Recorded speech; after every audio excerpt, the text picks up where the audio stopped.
ลูกสิมาลูกยังบ่มาผู้เดียวลูกไปเอาน้องมาเห็นยังจิบจิเบอร์มันยังโอ้ลูกเลยเป็นนั่นแม่เขาให้5พุ่นน่ะเฮ้ยมาก็มาผู้เดียวเหมือนแม่เท่าแพทย์เด้อเนอะพ่ออันนี้เป็นสลับเป็นไข่เป็นไข่โอ้ยไข่แดดเป็นไอแดดคอยบุกเกี่ยวเด้อบริเกียมยามาอีกโอ้ไปจะได้แม่อยู่ดีมั้ยน้ำมออีมอนเลยเนี่ยชาตินี่ต่อคำที่ดักพี่น้อยเนี่ยขอบใจFCผู้มีน้ำใจแบ่งปันเหมือนฟ้าบันดาลให้สร้างรายการนี้มาสวยเหลือคนทุกข์คนจนหรือคนด้อยกว่าด้วยแห่งศรัทธาบุญนำพาได้มาร่วมทาง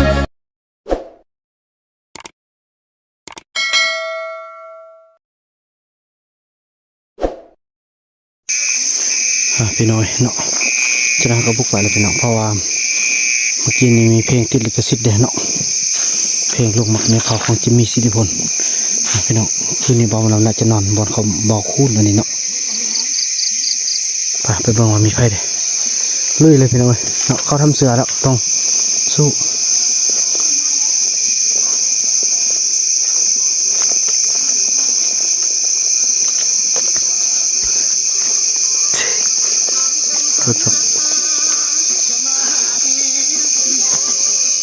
จ้าโอ้อดโอ้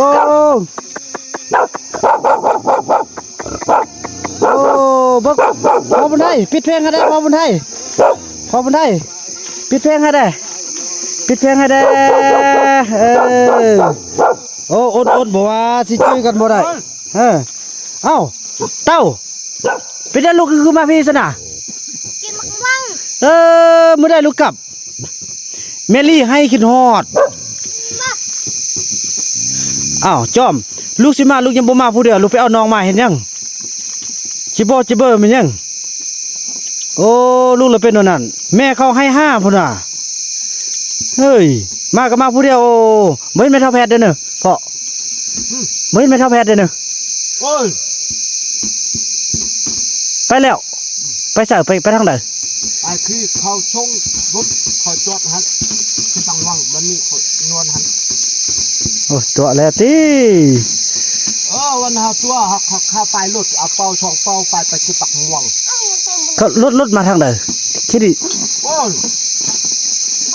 เขาไปกินมังวังแป้อันชอบพกคนละพุ่นอีติ๊กเด้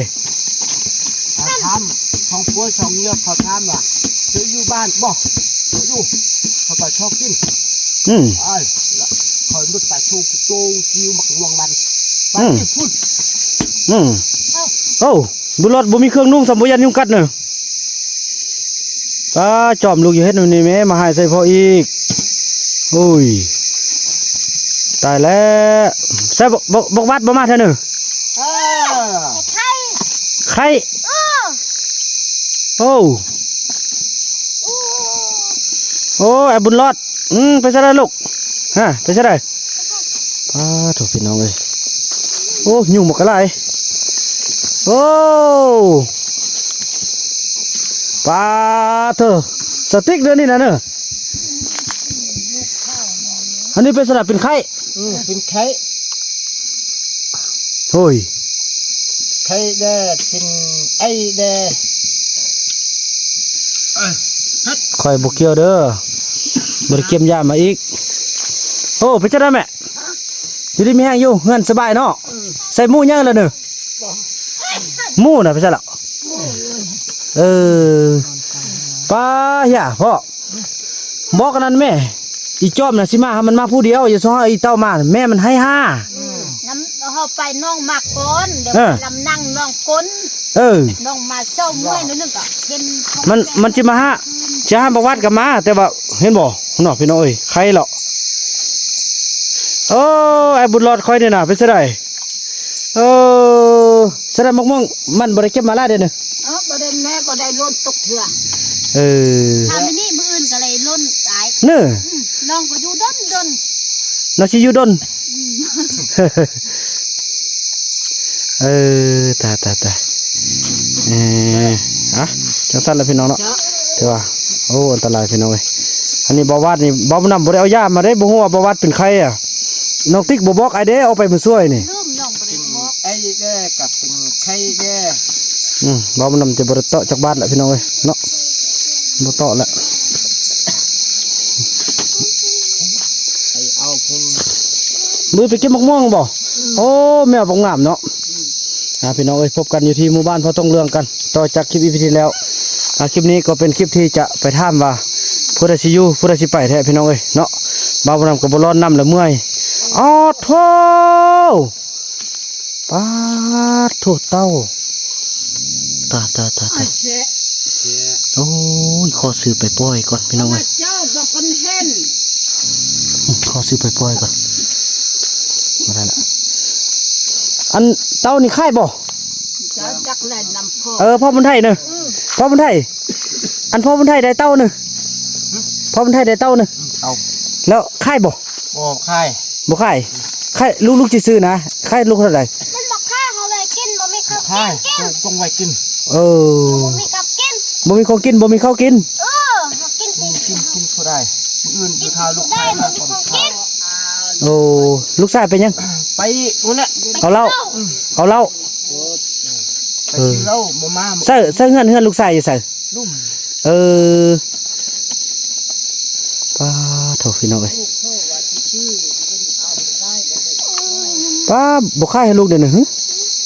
ค่ายให้ลูกแล้วก็แล้วนี่เฮ้พ่อลูกอยากทำเดี๋ยวนี้เด้ออยากทำซะเนาะจักใจจริงของลูกผู้ชายซะเนาะมื้อแรกนี่กินข้าวแล้ว บ่ยังตาหาเผา เอา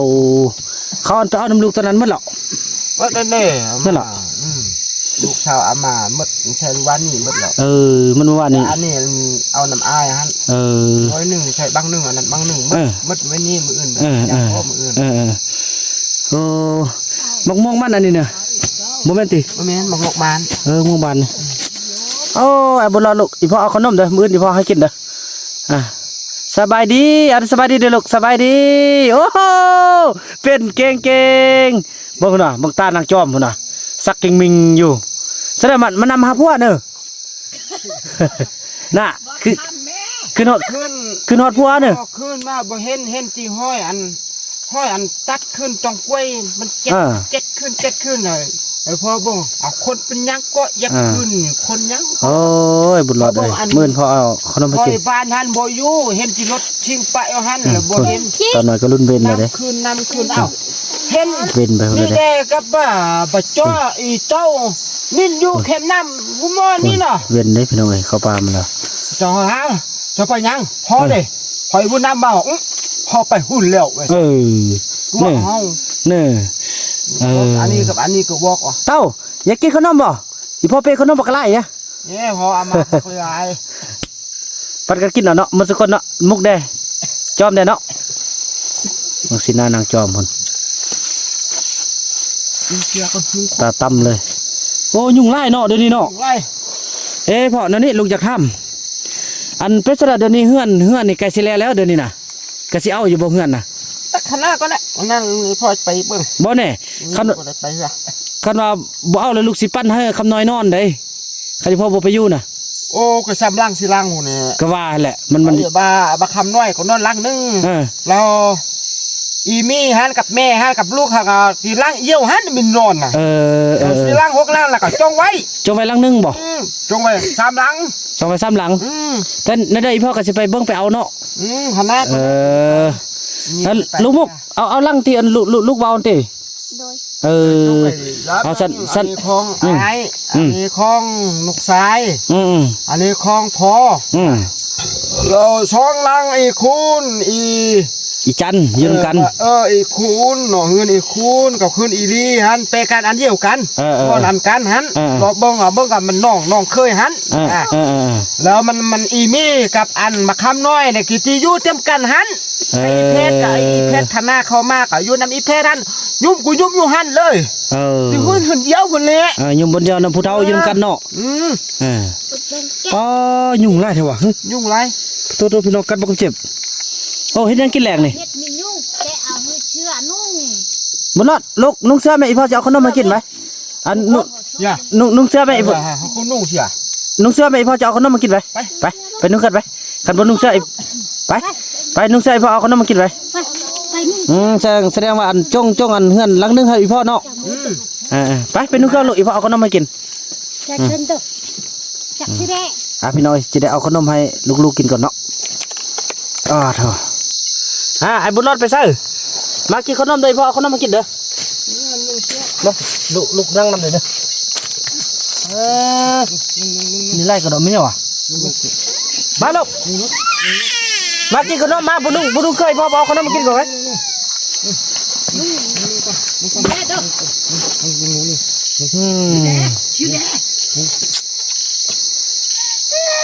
ดูเชื้อช่องครบตอนเช้าตอนน้อยกับรุ่นบอตอนน้อยกินขนมบ่ลูกกินบ่กินแหละเช้ากินเละมันก็เอาเนี่ยเนาะ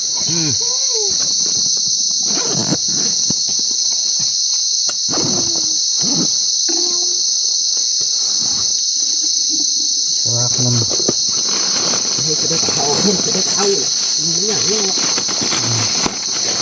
เอาบุญรอดกินขนมลูก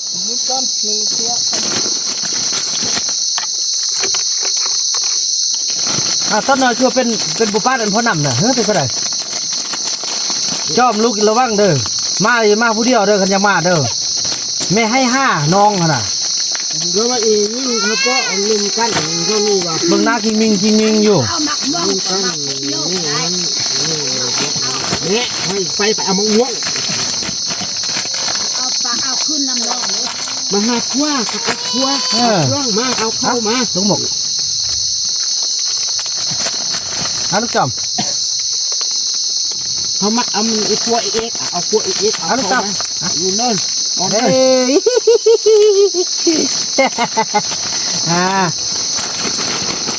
แล้ววันนี้ผู้เนี่ยเขาคิดแต่อาหารเอาเนาะอันนี้เอาไปกินข้าวมื้ออื่น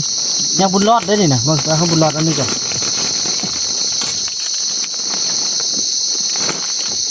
อันบอลหันเงินบุคุณหนึ่งลูกนอนนำได้บ่คนบ่มากก็นอนท่านนอนบุคุณไปนอนบ้านมานี่นะบักไปให้อันไอ้บุญรอดกันพี่น้องเอ้ยเนาะโอ้ไอ้บ้านเป็นไข่มันบ่เป็นไข่คือดักยักอันนั้นตียักได้อันสติ๊กตีบ่มักเนี่ยลูกมาจิป้าหุ้นให้บุญรอดขอบใจลูกขอบใจกันขอบใจนี่อ้าวนี่เอาไปให้แม่แกะให้โอ้พี่น้องเอ้ยโอ้เป็นซะเด้อแม่เท่าอันเฮือนน่ะกะสิอยู่เนี่ยเฮือนงามน่ะอยู่บ่แม่บ่อยู่แม่อยู่อันนี้แสดงว่าเฮือนบ่เอาเนาะอันพอกิ้งได้เอาบ่เฮือนน่ะเอาแล้วติ๊กได้เอาบ่เอาเครื่องน่ะปะไว้เอาแท้เนาะมากินม่วงซื้อเนาะกินม่วงแล้วก็ไปหาเด้อบุญรอดคือ2คันแปะลุงหันอันนี้เป็นไข้มาเมื่อแต่มื้อใดนี่มา3คนเนี่ยมา3คนเนี่ยมาหมดบ่นู่นไปเอาเหล้าเนาะอันนี้มันหยังอันนี้มันหยังคืองูเหลื่อมจะได้หมอปอสาวติกดูยังงามบอกแควนะบอกยิ้มเลยพ่อชุบยาแม่มียุ่งกัดมือสวยนี่ออกไปยังมือสวยนี่ออกไปเอาไปมักม่วงช้ำนี่บ่ได้ล้นไล่นะไอ้เจนนี่มักม่วงมันคนเอาเงินเท่าไหร่10,000 10,000 น้องชื่อปลาดุก โอ้มีค่าขนาดเลยเนาะพี่น้องเอ้ยแนวนี้เด้พี่น้องนี่บุญหลอดโอ้บุญหลอดยัง น้องชื่อปลาดุกไปช่อง3ตัวแล้วก็มาว่าบ่พอคนไทยหันว่าบ่พอกินหอมชื่อเขาลีลายเต็ม คนไทยว่านะ อิ่มหมดเต็มอยากอิ่มเนี่ย โอ้ มีเงินเนี่ย น้อ หมักหน่อยเดียว เพิ่นเนาะ ไปโทษน้ำอายที่เจ้านี่เหรอบ่ได้บอกน้ำอาย พอบุญไทย เอามาปลาดุกก็เต็มเนี่ย พอบุญไทยบอกเอาอันไล่ๆเพิ่นว่าแต่ว่าสติกว่าบ่มีเงินเนาะโอ้อันนี้มาบ่นำบ่ได้เก็บยามมาเลยพี่น้องเอ้ยเนาะอย่าหาว่าใจดำเพราะว่าบ่ฮู้อีหลีเนาะในเมื่อพวกโอ้ตอนลูกสินอนใส่ไปนอนน้ำพ่อน้ำบ่พ่อน้ำกลางมุงก่อน อนหันเนี่ยนอนอันไอ้นู่นหันน่ะกำมือเลยก็ได้ มันสิเฮ็ดกวักหันก็ได้แหละลูกนอนหันมันหันก็ได้เด็กกำแค่มันมาก็นอนหันก็ได้ แต่บ่อนอันล่างนั้นมันล่างพังอยู่เทิงน่ะ บ่นั่นอีกเอ๊ะ เรียกไปใส่หรอก ไอ้บ้านคุณนอนนะฮะ ยามมันสิมากลางคืนยามมันสินั่นเด้เนาะบ่แห้งก็เนาะเองเนาะ จักมันบ่เมานอนฮะ มาขอกับแม่มาขึ้น นี่มักมามันคืนมันบ่โอ้มัก ไอ้นู่นนับไอ้คนห้ามขับปิดนอนฮะ อันสุดนั้นเขาตีกันแมันบ่ มาว่า เขาตีกันเขาเกาะหน้าเลยแมันบ่เกาะหน้าโอ้ แล้วอันบัดหมดเลยเป็นยังโอ้ยไอ้บุญรอดนั่นนั่งคำจงอยู่คนเดียวย่างหันแล้ว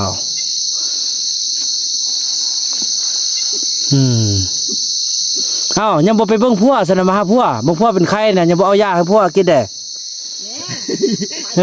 เป็นยามา ไปซอกยาให้พัวไว้ไปลูกไว้ฮู้บ่เบิ่งสายตาสักปิงมิงอยู่พี่น้องเอ้ยหมอนันแท้คันเขา มันนอนเฮ็ดหยังตะเดาะ เขามาก็เป็นชนิดแหละ โชยาโชนี่โชนั่นอ้าวฮือพัวกินอยู่น้ำพัว แล้วฮั่น น้อยคือกันโชอีปินยาฮือพัวกินโยง่วงหัน ย่า ไปตัดเอานี้เอานั้น ตอนน้อยย่ามื้อเราตอนน้อยกลับเด้อแม่ให้5เราจอมได้เอาไว้อยู่น้ำพวกก็ได้เนาะ ไร อยู่ลำว่าเพื่อแค่เงยไปดังเอาไฟปะโตอู้จีอีโก้มีอักเพลงเป็นย่อเลยไอเพลงเราปุ๊แตกโอ้เงยเฮ็ดแค่แล้วเงยไปเอาพื้นมาดังโอ้ยบุญหลอดไปย่อโอ้แล้วมักบ้านอันนี้เป็นบ้านของไอ้ยงติอันนี้อาจจะเฮิมจะดูแต่เฮาอย่าหาเตะไปอยู่รถเอามาไว้นี้รถลิตอนอยู่รถอันนี้ตอนติดอยู่ที่อันปั้นนี่ไปเอาแม่ปูเจ้าก็เฮ็ดเจ้าลืมอีมุกเตะอยู่ในรถอยู่ในรถเลยลืมเนาะแล้วพ่ออันบ้านเด็กชอบตั้งหลังตาลูกกินข้าวแล้วเนอะบอกกินข้าวเพื่อกำลังลามขุดติดแบะมันบักลีลายคือกระแตคือกระแตขุดหัวนึงท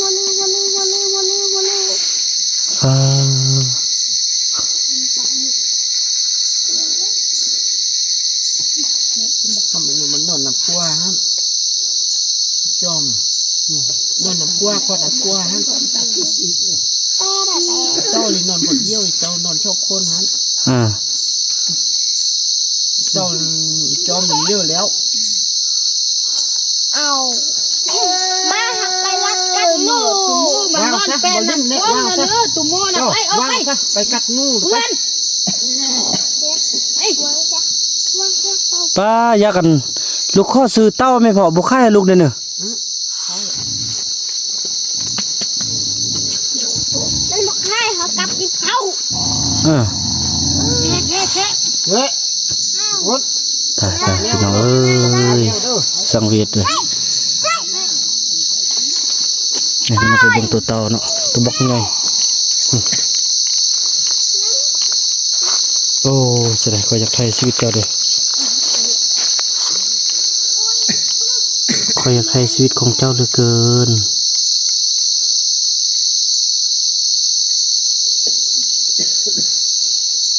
คอยพยายามคอยจะพยายามเด้อคอยจะพยายาม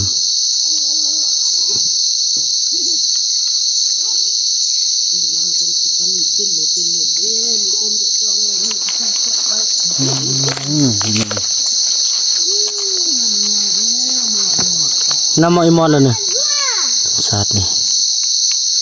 โตคำที่ดักพี่น้อยเนี่ย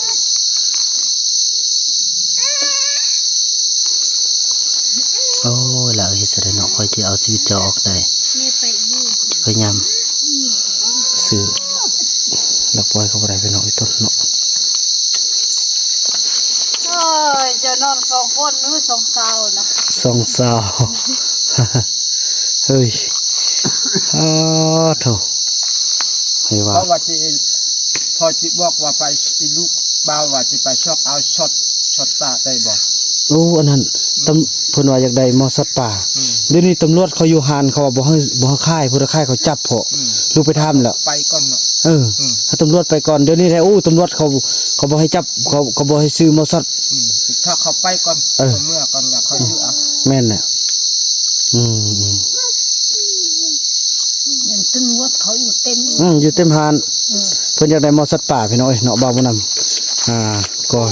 หาวิธีทางหลบหลีกเนาะพอบ่ได้เนาะบ่ได้แน่นอนบ่เอาบ่ให้โอ้พี่น้องมั้ยเต่าขวดนี่มานี่ตามนี่มาเลยมั้ยทำสาดเลยเห็นอะไรวะ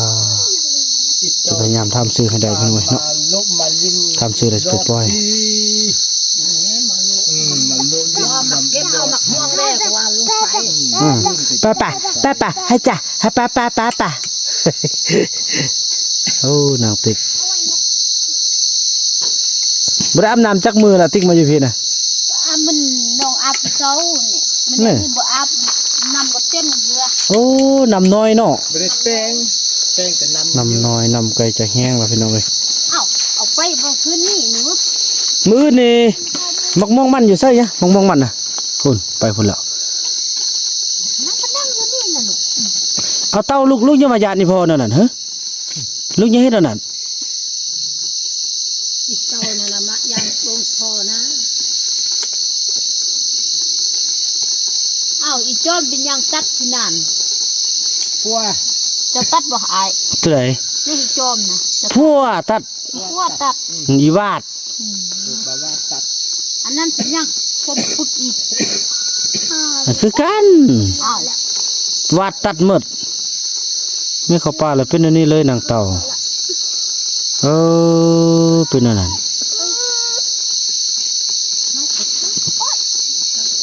ที่กินมะม่วงอิ่มแล้วก็เมื่อไปอยู่นำนั่นเด้อเขาไอ้กี้จิมาห้าน้องบ่อยู่เขาบ่มาเอายูหนองทำกินหมักมาลุง เอ้ยวีก็ขึ้นฮอดน้อง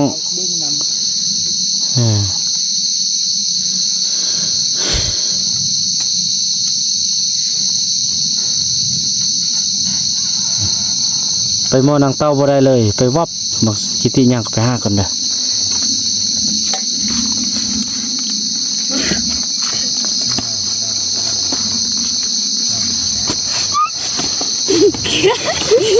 ไปกำน้องไปกำน้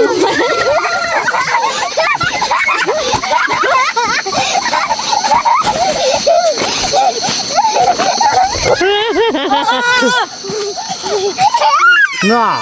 น่า ไปห้นบ่ต้องย่านพอโต ยอกซื่อๆน่า ปล่อยโตยกซื้อ โอ้ยตายแล้วพี่น้องมึดไปโคบมุดรอดจะไหนตายเป็นอะไรวะนั่นนี่พูดได้มาทำไรโอ้พี่น้องเป็นอะไรวะโคงานนี่กัน พ่อโตคอยเต้าตกใจหมด อยู่ไอ้ เอาไหมเซ่ยาที่บ่จื้อกันเอาเต้าลูกเป็นยังเกาะลูกเนี่ยว่าญาตินี่พ่อเหรอเป็นยังลูกยังเป็นอันนี้ฮะ น เป็นอะไรอีพ่อน่ากลัวปานนั้นพุ่นว่ะพาพิษนางจอมนี่เด้อพาน้องมานี่นะบัดนี้จะบ่ซื้อหยังให้กินเด็ดขาดเลยจอมเอ้ยลูกเฮ็ดนั่นนี่อีพ่อจะบ่สนใจลูกอีกละบัดนี้ เฮ้ยไปยัง ลูกมักแนวได้ฮะลูกไปตามทางที่ลูกมักรถอีพ่อบ่ห้ามละ คือยันดิเดียม มันสิยันเดียมแม่นหยังฮะไม่ใช่เลย กายกุยัน ยันหยัง อู้ เฮ้ยผู้ใดยัน เขายัน อันลูกยันอีพ่อนะยันเฮ็ดหยัง เป็นที่แม่นกขึ้นมาจับอุ้มได้เป็นควายบ่ต้องจับอุ้ม เฮามีแต่หิ้จับบ่ได้จับนะเนี่ยก็อยู่ในนี่ ยังยกไปยกมายังก็กุยัน ย่างไปย่างมานี่นะกูยันเออ แม่นกยกเขาก็บ่ยัน ลูกก็บ่ยันอันพ่อนำยอกกูยัน พอพนำยอกกูยันเอาสันกูกับบ่ยอกมึงดอกเด้อย กที่นี่พอกูยัน มึงยันมึงยันกูเนอะคือแม่นกนี่โอดี โอ้กูกับบ่ยักยอกมึงดอกยอกดอกกูดอกเขาไปอยู่บ้านหันก็ยอกที่ชิมือยอกใส่ได้ยอกใส่ได้ เจ้ายอกที่หึ่งกายแปะลูกอยู่แบะบ้านหันอีกยอกยอกอันแบบได้อันยอกนะเจ้าอันแบบไปเสื้อไปน้ำนั่นนี่นะแบบนี้นะยอกนะแล้วขี้ยันแม่นกยอกก็เป็นยังกูยันเอาบัดนี้กูบ่ยอกมึงเด้อแล้วมึงก็บ่ต้องยอกกูเด้อเขาบ่ได้ยอกเจ้ามายอกก้อนเห็นยังไว้อันเล่นไปเล่นมาเนี่ยว่ายอกสิต่อไปกูก็สิบ่ได้เล่นไปเล่นมาแล้วเด้อมึงอยากกินหยังละซอกซื้อกินเองเด้อมึงบ่ต้องมาขอกินกูเด้อมึงจื้อไว้มึงอีจอมคือกันอีจอมน่ะอยากกินหยังให้มึงซอกเอาบัดนี่น่ะคันมึงเก่งแล้วมึงซอกเอาเองกูบ่ได้สนใจแล้วแต่ว่าเต้าแม่ลี่ให้5เดี๋ยวนี้เฮ็ดซะได้เป็นแม่ของหาเมื่อเบ็ด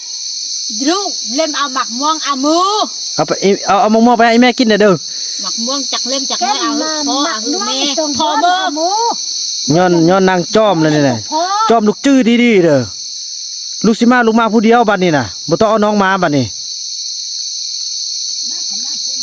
ผิดพลาดทุกอย่างย้อนลูกเด้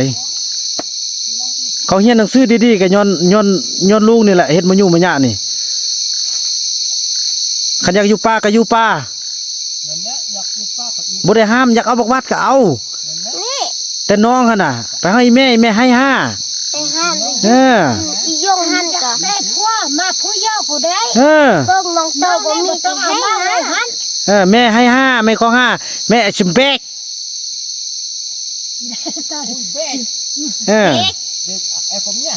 กินแม่อีตาลืมได้โอ้พี่น้องเอ้ยเนาะของหาลองเนาะจะมาผู้เดียวก็ได้เนาะนี่มาเอาผู้น้อยมาเนาะตัวเองมาตัวเองมีผัวเนาะผัวมันน่ะผัวนอนน่ะผัวเอาอันนั้นก็เอาอันนั้นมักอีกเอาอีกเอาอีกยังสิหายเนอะส่งสิหายเนอะบ่ให้ยังหรอกลูกอันเนี่ย